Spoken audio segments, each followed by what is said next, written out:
Namaskar. Starting our very first video with the hot topic Operation Sindoor. As you all should know, क्या है operation सिंदूर, इसके air defence capabilities क्या थे, हमारे impacts क्या रहे हैं, परफॉर्मेंस क्या रही है हमारे एयर डिफेंस सिस्टम की, एंड इसके बिजनेस एस्पेक्ट्स क्या हो सकते हैं फ्यूचर में हमारे लिए, हमारे इकोनॉमिक सिस्टम के लिए. So now this is a press release in front of you, released by Ministry of Information and Broadcasting, tagged as the rise of Atmanirbhar innovation in national security.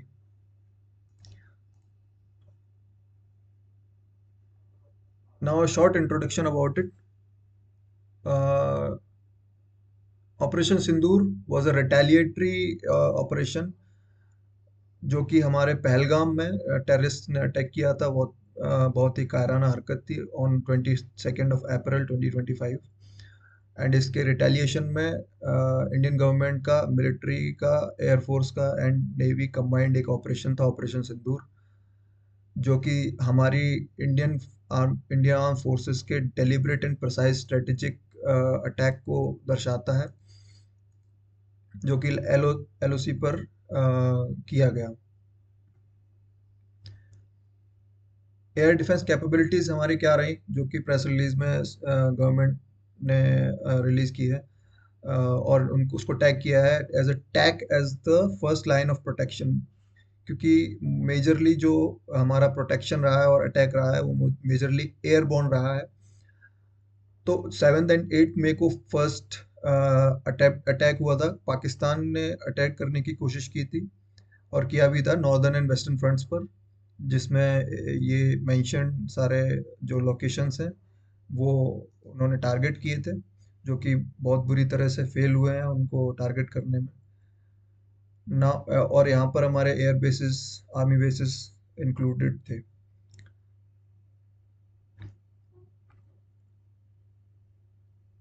फिर यहाँ mentioned है performance क्या रही है हमारे systems में. तो operation सिंदूर में मेजरली हमने एयरबोर्न अटैक्स को इस्तेमाल किया था, जिसमें हमारे जो सोवियत यूनियन के से ब्रॉट अप पुराने हमारे सिंबॉलिक एयर डिफेंस सिस्टम है, जैसे पेचोरा, ओएसए के and some low level air defence guns use किए गए थे. और हमारा एक जो इंडिजिनस डेवलप्ड आकाश सिस्टम है, उसने मेजरली सारे जो एयरबोर्न मिसाइल्स थे, लॉइटरिंग ड्रोन्स थे, उन सबको ठिकाने लगाया और उनको ख़त्म किया. और मेजर बात इसमें यह है कि Akash system is an indigenous developed short range surface to air missile system and multiple targets को ग्रुप मोड में ये हिट करता है. इस जैसे S-400 के बारे में हमने सुना है, वो इसका मेजर वर्जन है. इसकी एयर डिफेंस कैपेबिलिटीज क्या हो सकती हैं शॉर्ट में. ये एक layered and integrated air defence system है, जो कि हमारे तीनों फोर्सेस के पास है, एसेट करता है उनको एक तरह से. एंड ये मल्टी लेयर्ड एड सेंसरिंग काम करता है पॉइंट डिफेंस वेपन्स के through and area defence weapons के थ्रू. पॉइंट टारगेट भी देता है और एरिया को ग्रुप वाइज टारगेट भी देता है. और ज़्यादा कुछ इसमें इकोनॉमिक पर्सपेक्टिव से नहीं है. मोस्टली हमारा जो ऑफेंस बेस्ड भी रहा है, इसमें एक चीज़ और मेंशन की गई है, offensive actions with pin point accuracy हमने दी है, जो पाकिस्तान की साइड बहुत सारे एयर बेसिस को हमने काफ़ी क्षति पहुंचाई है, जिसमें मेजरली इन्वॉल्व है नूर खान बेस एंड राहिम यार खान के base.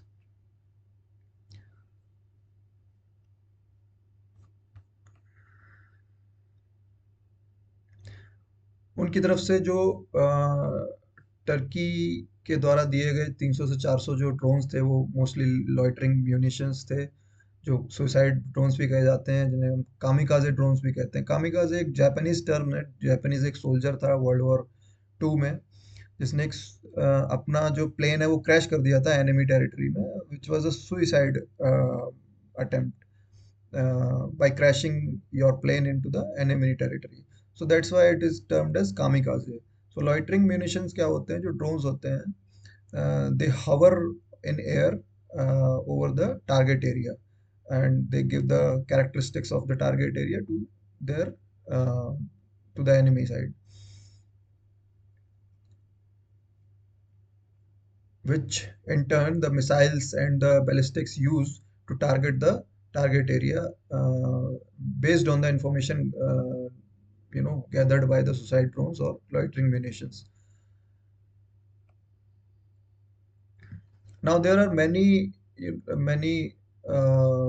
evidences of neutralized threats also, which are recovered in surprisingly in good working conditions. So it is clearly mentioned here, as you can see, Indian Air Force bypassed and jammed Pakistan's Chinese supplied air defense system, completing the mission in just 23 minutes, demonstrating India's technological edge. So हमारे पास जो pieces मिले हैं and जो neutralise threads हैं वो इतने clear हैं और इतने अच्छे कंडीशन में मिले हैं, जिससे हम पहचान सकते हैं ये क्लियरली चाइनीज सप्लाइड है, एंड टर्किश ओरिजिन्स भी है, टर्किश ओरिजिन्स यूएवीज भी हैं इसमें, which is called Yeehaw. PL-15 missiles are of Chinese origins, long range rockets भी थे, quadcopters थे, commercial drones भी थे. Now performance of system air defense measures of Indian Army के हमारे क्या measures रहे हैं.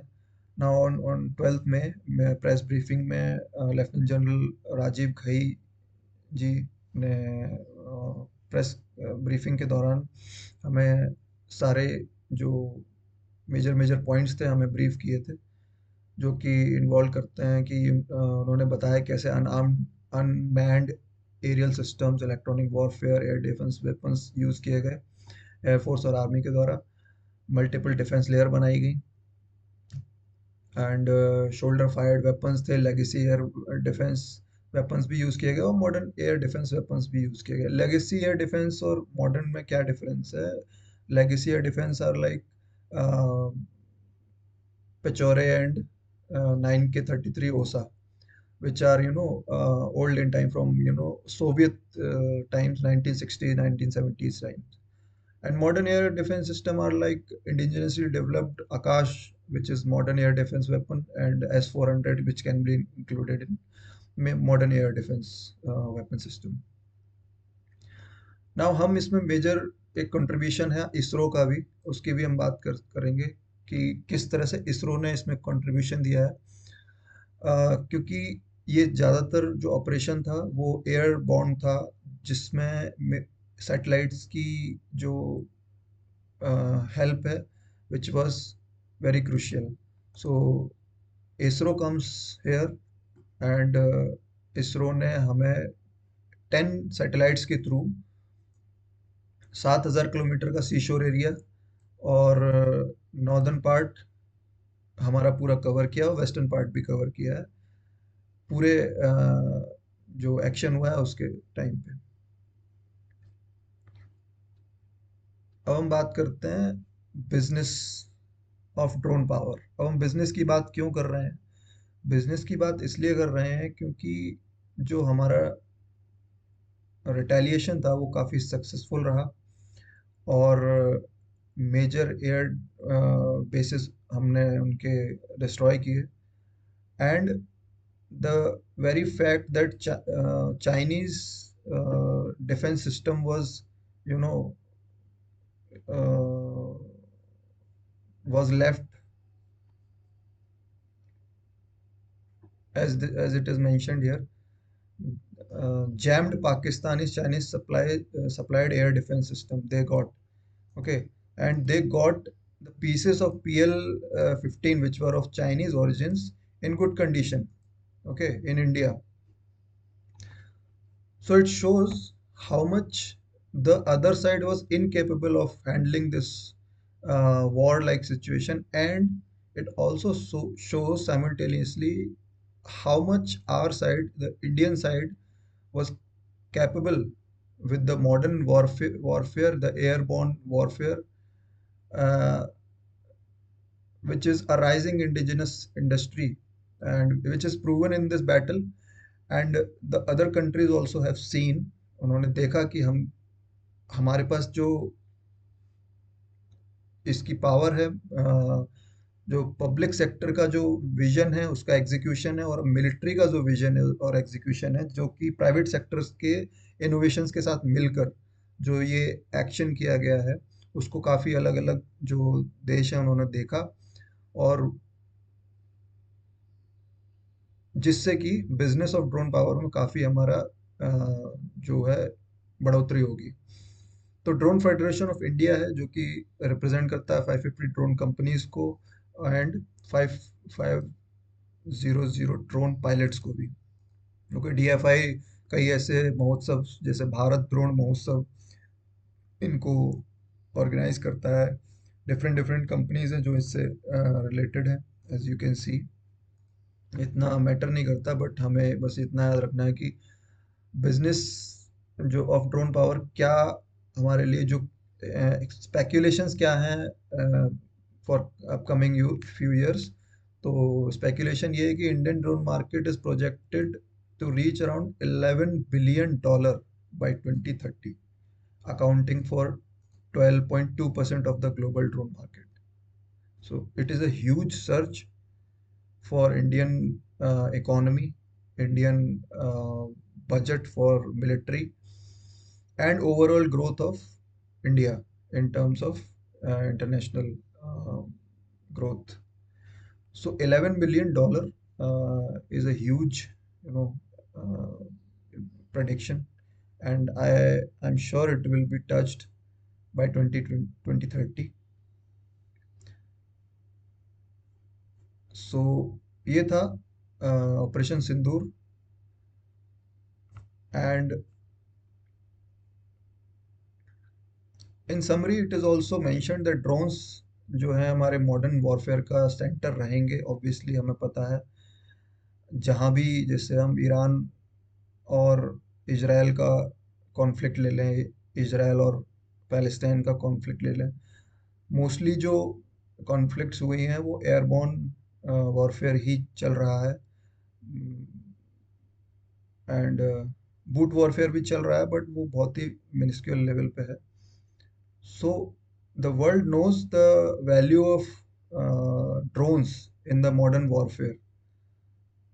तो हमने ये करके दिखाया, लाइव एग्जांपल दिया है, फ्रेश एग्जांपल दिया है कि कैसे हमें अपने आप को प्रोटेक्ट करना है by using modern warfare through drones. और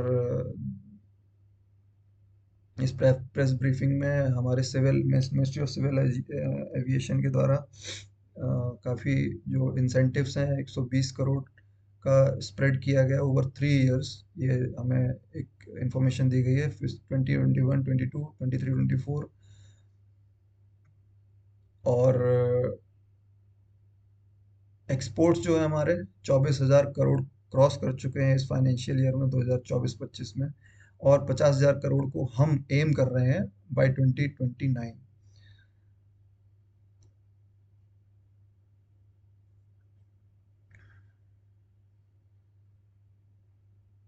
बाकी ये स्पेकुलेशंस हैं कि हम 2047 तक एक डेवलप्ड नेशन बन जाएंगे, and but it is far. I hope कि बन जाएं, बट अभी के लिए हम 2029 तक देखें तो ये अचीवेबल है। और करंट सिनेरियोज को देखते हुए हमारे पास काफ़ी अच्छे अच्छे ट्रेड डील्स आ सकते हैं ना। कंक्लूजन क्या है इसका? कंक्लूजन देने की ज़रूरत नहीं है, क्योंकि कंक्लूडेड हो चुका है, पूरी कंट्री ने जाना क्या कंक्लूजन रहा इसका। ठीक है। सो ये एक टैक्टिकल सक्सेस है ऑपरेशन सिंदूर इंडिया का। ओके, हमारे जो इंडिजिनस जो पॉलिसीज़ हैं उनका सक्सेस है, उनकी स्ट्रेटेजिक वैलिडेशन प्रूव होती है इसमें। एंड एयर डिफेंस जो ड्रोन्स हैं वो वॉरफेयर जो प्लेटफॉर्म्स पर जो खरे उतरे हैं, और उन्होंने डिलीवर किया है जिसके लिए वो मैटर करते थे। When it mattered most they have delivered the most. Okay, now as I earlier said, private sector का इनोवेशन, पब्लिक सेक्टर का एग्जीक्यूशन एंड मिलिट्री विजन, इन तीनों ने कंबाइंड करके जो डिफेंड किया है अपने पीपल को, टेरिटरी को, ये दिखाता है कि हमारा जो देश है उसने एक रोल प्ले किया हाईटेक मिलिट्री पावर बन के इस 21st सेंचुरी में। इंडिया में ऑपरेशन सिंदूर ये दर्शाता है कि जो इंडिया है, भारत है, वो रेडी है अपने इनोवेशंस के साथ, अपने विजन के साथ, और डिटरमाइंड है अपने सॉवरेंटी इंजीनियरिटी ऑफ पीपल्स को प्रोटेक्ट करने के लिए। सो ये था हमारा ऑपरेशन सिंदूर, बहुत ही शॉर्ट एंड क्रिस्प। और इसमें मेजर जानकारियां जो हमें याद करने के लिए हैं वो हैं कि ये ऐसा क्यों हुआ, ओके, इसका मोटिव क्या था, और एयर डिफेंस कैपेबिलिटीज़ हमारी क्या रही हैं, हमारी परफॉर्मेंस क्या रही है मेजरली, ओके। मैं आपको दिखा भी देता हूँ पेचोरा क्या है। पेचोरा, जैसे आप ये देख पा रहे हैं, ये S-125 पेचोरा है, जो कि सोवियत यूनियन का 1960s में बनाया गया था, एंड इन सर्विस है 1961 से। एंड ये है हमारे पास O S A, okay, O-SA के, जिसको हम गैको भी कहते हैं, नाटो इसको गैको बुलाता है, ऐसे 8 गैको। And it appears like this, okay. So till now they were only symbolic in India, but they have played quite, big role on the right time, on the right place. Okay, so this is it. So okay, हम next topic next PIB release के साथ मिलते हैं। Thank you.